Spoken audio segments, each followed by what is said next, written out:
Alors, Xev Yo-Yo, quel nom? La petite voiture électrique à batterie interchangeable. La start-up italienne Xev a profité du salon de Munich pour révéler la version définitive de la Yo-Yo, une petite voiture électrique intégrant un système de batterie interchangeable. Comme la Citroën Ami ou la Microlino, la Yo-Yo est classée dans la catégorie des quadricycles lourds. Faisant appel à certaines pièces imprimantes 3D, notamment à l'intérieur et pour la carrosserie, elle mesure 2,53 m de long. Sans sa batterie, elle ne pèse que 450 kg et 525 avec. Bon, c'est pas hyper beau, mais en même temps, c'est un petit quadricycle, hein. En même temps, l'Ami n'est pas belle non plus. Je préfère encore, comparer à l'Ami, cette voiture-là. Elle est moins moche. Donc la Yo-Yo est entraînée par un moteur synchrone de 16,5 kW, 15 kW en crête, installé à l'arrière, il autorise 80 km/h de vitesse maximale. C'est pas mal déjà.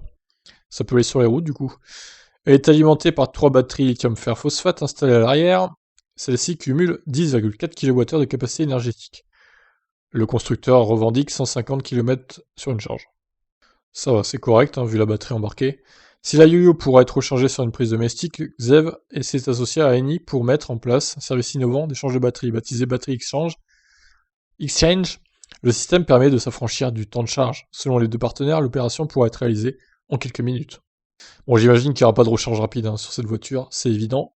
Ce sera que de la recharge sur courant à la maison, quoi. Je suis même pas sûr que ça aille à 7 kW en courant alternatif. Ça sera du 3, je pense.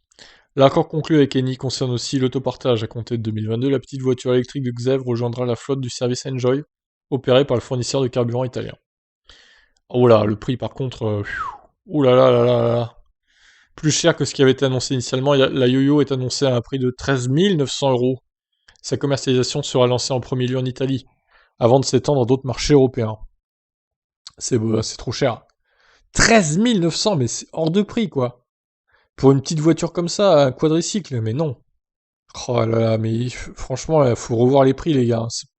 C'est la même chose pour la Microlino, elle est hors de prix aussi, la Microlino. Bon, après, la Microlino, pour elle, c'est original, le concept.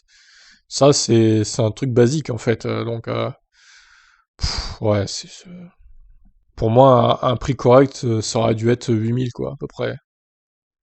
Peut-être un poil plus que la Ami, vu qu'elle a plus d'autonomie et qu'elle va plus vite. Allez, 9000, à la limite. Mais 13 900, mais c'est plus cher qu'une Dacia Spring. Non, non, bah, c'est délirant, complètement. Bon, bah bref, un peu déçu, hein, dommage pour le prix. Je vous laisse réagir. Ciao.